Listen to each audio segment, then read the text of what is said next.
2025 SLST 11-12 কাউন্সেলিংয়ের জন্য SSC যে সমস্ত স্কুল লিস্ট দিয়েছিল প্রত্যেকটা সাবজেক্টের, সেখানে কিছু ভ্যাকেন্সি প্রবলেম রয়েছে, ঠিক আছে।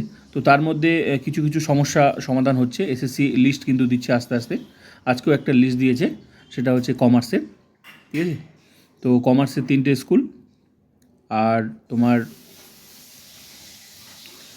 এদিকে আছে তোমার হচ্ছে কী বলে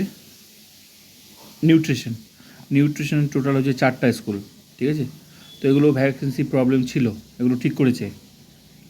আর এবার বিষয় হচ্ছে যাদের কাউন্সেলিং এখনও বাকি রয়েছে, তোমরা তোমাদের যে টার্গেট, যে ওই স্কুল নিতে পারি ওই স্কুল নিতে পারি, একটা তো তোমরা সিলেক্ট করেছো, first choice, second choice, third, এইভাবে। তো যতটা পারবে তোমরা স্কুলগুলো নেওয়ার আগে একটু খোঁজ নিয়ে নেবে যে ওই স্কুলে ওই সাবজেক্ট, মানে ওই স্কুলে ওই সাবজেক্টটা আছে কি না, ঠিক আছে। তো একটু খোঁজ নিয়ে নেবে, না হলে কিন্তু একটু প্রবলেম হতে পারে। কারণ কাউন্সেলিংয়ে একবার রেকমেন্ডেশনটা যদি তুমি নিয়ে নাও, তারপরে আবার হয়তো তোমাকে আবার সেই যেতে হবে কাউন্সেলিংয়ের জন্য। হ্যাঁ, এটা একটা সমস্যার হতে পারে, ঠিক আছে।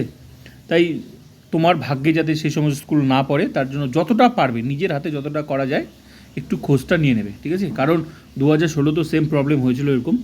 অনেকেই ক্যান্ডিডেট কিন্তু স্কুলে খোঁজ না নিয়েই কাউন্সেলিং স্কুল নিয়ে নিয়েছে, তারপরে যখন জয়েনিংয়ের ব্যাপারটা আসে তখন কিন্তু গিয়ে দেখে যে সেই স্কুলে সেই সাবজেক্টটাই নেই, এর জন্য তাকে ওয়েট করতে হচ্ছিল, ঠিক আছে। তো যা খবর পাওয়া যাচ্ছে, বিভিন্ন সংগঠন কিন্তু এসএসসিকে এই বিষয়টা জানিয়েছে, আস্তে আস্তে এসএসসি কিন্তু সমস্যার সমাধান করছে।